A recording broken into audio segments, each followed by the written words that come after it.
जय तारा काली की जय माता दी सभी बच्चों को, और मेरे गुरुओं की लख लख प्रणाम हो। मेरी तारा काली की जय जयकार, सभी को जय माता दी। पितरों के दिनों में आपने पितरों को डेली क्या भोग देना है, किस विधि विधान से देना है, वैसे तो मैं वीडियो पहले भी डाल चुकी हूँ। जिन बच्चों को मिल चुकी है वो वैसे भी कर सकते हैं, और जिनको नहीं मिली है वो इस विधि से भी कर लें। ठीक है, अब आपको डेली क्या करना है। देखिए, कुछ बच्चों के विचार होते हैं कि या इन दिनों में पूजा पाठ करनी चाहिए या सिर्फ पितरों की करना चाहिए। ऐसे कुछ नहीं होता। बिल्कुल ध्यान से सुनिए।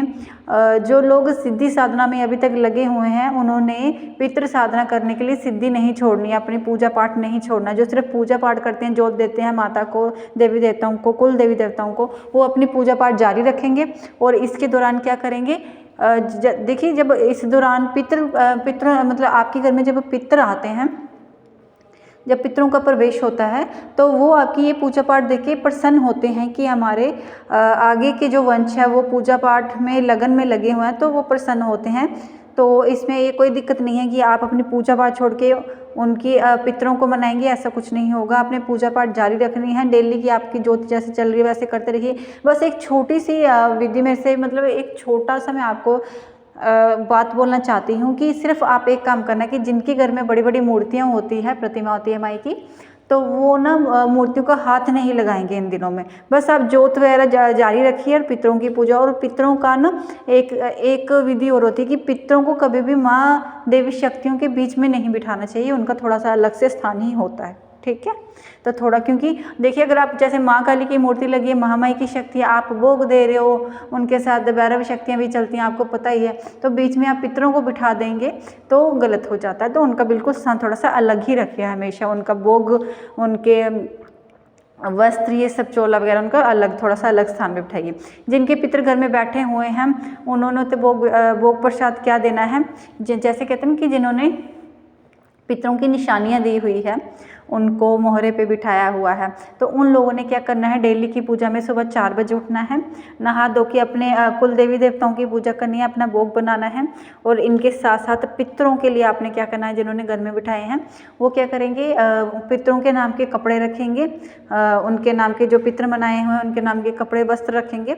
और क्या करेंगे, एक बड़ी सी प्लेट लेंगे, उसके बीच में आप लोगों ने क्या डालना है, 7 प्रकार की सब्जी, कच्ची सब्जी रखनी है, 7 प्रकार का अनाज रखना है, दालें चावल रखने हैं, 1 लोटा पानी रखना है, और पितरों के नाम की देसी घी की जोत जगानी है, और जोत के बीच में काले तिल रखने हैं। ठीक है, ये आपने उनके आगे अर्पित करना है।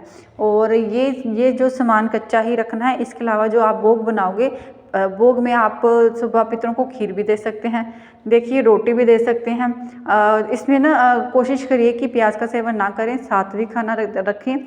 और इसमें अगर शुद्ध रूप में चलाना है तो इसमें आपने मिर्च मसाला ना उपयोग करें ज़्यादा, थोड़ा सा सिंपल खाना बनाएं।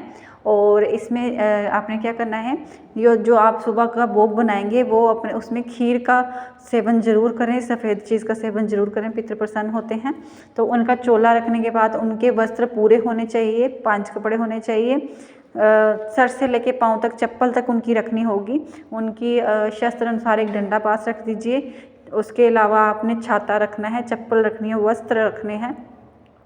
अगर पितृ में बच्चा है तो बच्चे के कपड़े जरूर रखिए। ठीक है, कन्या है तो कन्या के रखिए, अगर माँ बाप के हैं तो उनके रखिए। ठीक है, इसके अलावा आपने अपने कुल, जो आपने सुबह भोग बनाना है, अपने कुल देवी देवता को जो आप भोग देते हैं वही देंगे, सेम विधि होगी डेली की।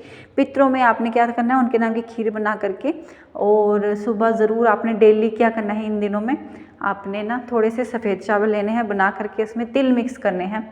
ठीक है, आपने एक केले की पत्ता लेना है, केले का पत्ता आप जानते हैं, बड़ा सा, बड़े से पत्ते पे उसको हाफ करके उस पर आपने वो तिल और चावल जो मिक्स करे होंगे, जैसे कहते हैं ना हम पितरों को पिंडदान करने जाते हैं, तो आपने क्या करना है, विधि के अनुसार आपने उनको जल में भोग देना। तो वो जो आपने एक साइड आपने केले के पत्ते पे, जैसे आपको पता है चावल के बीच में तिल मिक्स करके आपने चावलों को 2 हिस्से में, मतलब जोड़े में रखना होगा, भोग मिक्स करके, जैसे काले तिल और चावल, थोड़े से फूल, सफ़ेद गुट्टे के फूल, 2 अगरबत्ती, 1 लोटा पानी, और मीठे में आप चाहे तो थोड़ी सी खीर ले जाइए, ज़्यादा भी नहीं, थोड़ी क्वांटिटी में।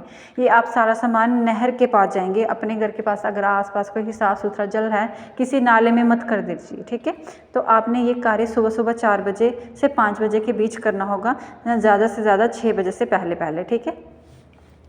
सबसे पहले जो आपका भोजन बना होगा वो आप पहले जो आपके कुल देवी देवताओं को जो डेली भोग लगता है वो लगाइए। उसके साथ साथ पितरों का भोग आपने पहले अंदर प्लेट में डाल करके जो बना होगा उनकी खीर वगैरह पहले उनको लगाइए जोत के पास, ठीक है। जल वगैरह दे करके उनसे क्षमा अर्चना मांगनी है और उनका वाहन करना है कि आप आइए और अपना आशीर्वाद हमें दीजिए। तो आपने दक्षिणा रख देनी है श्रद्धानुसार, और जो कच्चा मैंने भोजन बोला था वो भी पास ही रखना, वस्त्र भी पास ही रखने हैं, ठीक है।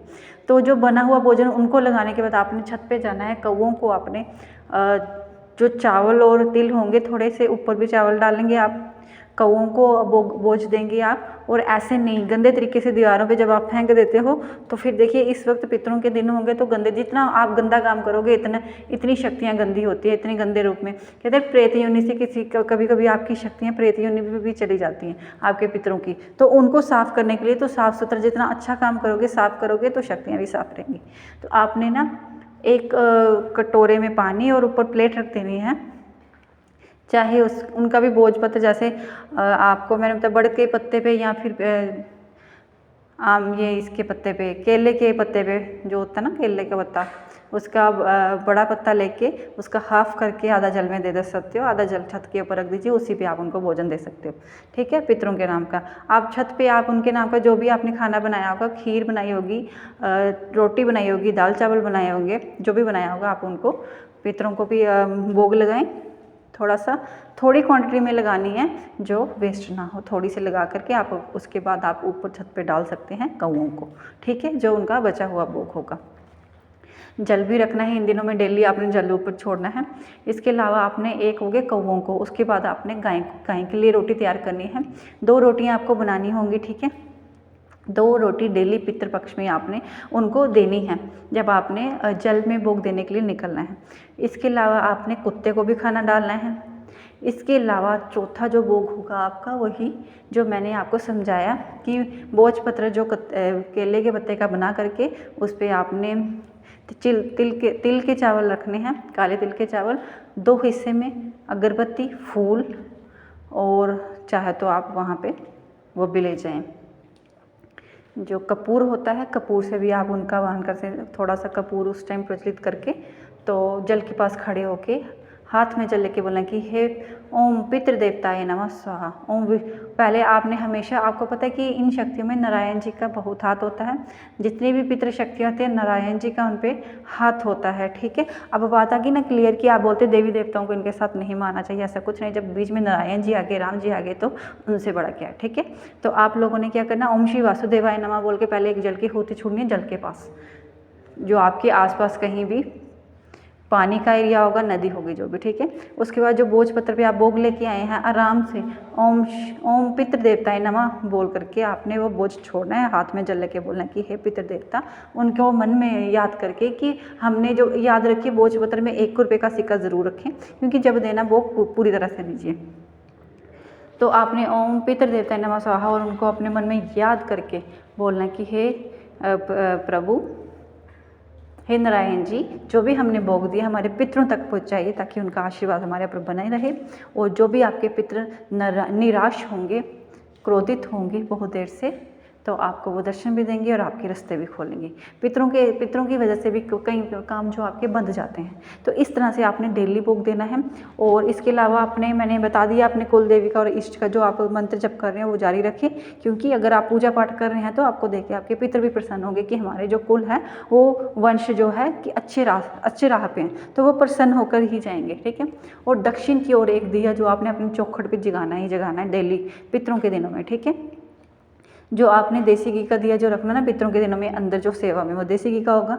जो आपने चौखट पे रखना है वो तिल के तेल का रख सकते हैं। बाकी जो जोत आपके घर में देवी देवताओं की, कुल देवी देवताओं की अलग से जगती है वो जगेगी। इसके अलावा आपने क्या करना है, ये आपने कार्य डेली करना। और जिनके घर में श्राद्ध मनाए जाते हैं, जिस दिन आपके घर में श्राद्ध होगा, जो भी आपके घर में भोग लगता है वो सेम छत पे जाएगा, गाय को जाएगा, कुत्ते को जाएगा, जल में जाएगा सेम। और जो उस दिन जो आपके घर में पितृपक्ष होगा, जैसे श्राद्ध माने जाते हैं, जो आप लोग करते हैं श्राद्ध, उन दिनों में जो आपने चोला वगैरह जो भी पितरों का सामान रखा होगा, जैसे कपड़े और अनाज, उस दिन आपने बना हुआ अनाज, चाहे जो आपके घर में बना होगा, वो किसी को खिला करके, किसी ब्राह्मण को, जो आपने उनके वस्त्र उस दिन रखे होंगे वो सारे उठा करके उनका जो भी सामान होगा आपने ब्राह्मण को दान कर देना है। ठीक है, उन दिन में जिस दिन आप अपने घर में श्राद्ध करेंगे, अच्छे से किसी ब्राह्मण को बुला करके अपने घर में भोज कराएंगे। तो एक चीज़ और, आप कहते हैं कि ब्राह्मण को भोग लगाना, तो जो गरीब लोग होते हैं मंदिर के बाहर बैठे होते हैं, आप उनको भी भोग करा सकते हैं। इनसे क्या होगा कि आप किसी गरीब को खिलाएंगे तो हमेशा आपको फल ही प्राप्त होगा। ठीक है, एक बात और, जो आपने ना कच्चा राशन रखा था ना, जैसे 7 प्रकार की सब्जी जो कच्ची रखी थी, 7 प्रकार का अनाज और चावल, आप छोटी क्वांटिटी में भी रख सकते हो जितनी आपकी श्रद्धा है। तो वो जो आपने कच्चा अनाज रखा होगा ना, मतलब पीरों की मतलब सेवा में रखा होगा जो आपने पितरों की, तो वो ना वो आपको अनाज डेली ही आपको किसी गरीब को दान कर देना है, या किसी ब्राह्मण को करिए या किसी गरीब को कर दीजिए। ठीक है, जिनकी घर गृहस्थी से अवस्था खराब होगी उनको दान करिए, या किसी ब्राह्मण को दान करिए। और सेम डेली आपने अगले दिन भी कच्चा दान वहाँ पे रख देना है, और आपने दिन को ये दान रखना होगा।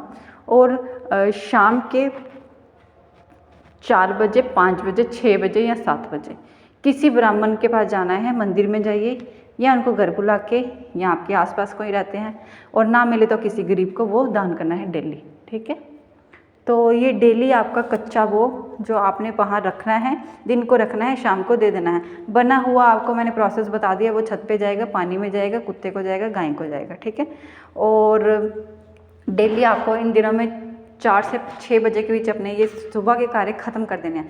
पितरों की जोत एक ही वक्त देनी है, दिन को देनी है, और बाकी जो आपकी कुल देवी देवता की वो जैसे चल रही है दिन और रात्रि की वो चलेगी। बस इतनी सी विधि कर दीजिए, आपके रास्ते ज़रूर खड़े, आपके जितने रास्ते बंधे हैं वो सारे खोल के जाएंगे। आपके पितरों का आशीर्वाद आपके ऊपर बना रहेगा।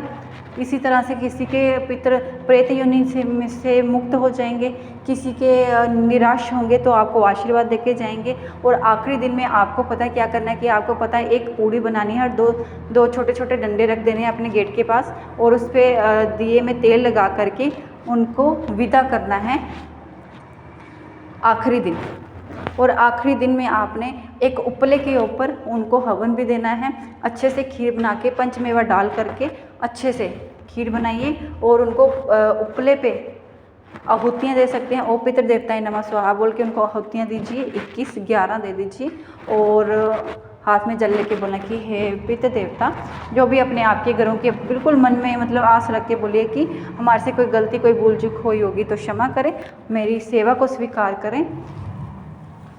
ऐसे आपने जल बोल कर जल नीचे ज़मीन पे छोड़ देना है, और अपनी पितरों से आशीर्वाद लेना। वो आपके पास आए होंगे और विदा जब जाएंगे ना तो खुशी से ही जाएंगे। ठीक है, तो इसके बाद से आपके नवरात्रों की तैयारी शुरू करने से पहले आपने जो आपके घर में अगर प्रतिमा कुछ भी लगी हुई है माँ काली, वो उसको आप पंचरत्ना से छिट्टा मार दीजिए, स्नान करा देना। याद रखिए, जोत जो आपकी पित्तल की जोत होगी उसको भी पंचरत्ना से स्नान करा देना है, शुद्ध कर देनी है आपने नवरात्रों से पहले ये चीज़ें। ठीक है, जय तारा काली की ये विधि मैंने छोटी सी बताई है, आप इससे भी कर लेंगे तो आपको फल की प्राप्ति होगी। ठीक है, दूसरी बात, अगर आप जैसे आपकी फैमिली मतलब आपके घर के बड़े आपके साथ है तो वो ये विधि कर सकते हैं, तो आपको करने की ज़रूरत नहीं। अगर आपके सर पे कोई नहीं है तो आपको करनी। अब जो बच्ची कुंवारियाँ वगैरह वो नहीं करेंगी, उनके माँ बाप करेंगे। ठीक है, जिनका कोई नहीं है उनका कुल का दूसरा कुल का बच्चा होगा वो कर सकता है। जय तारा काली।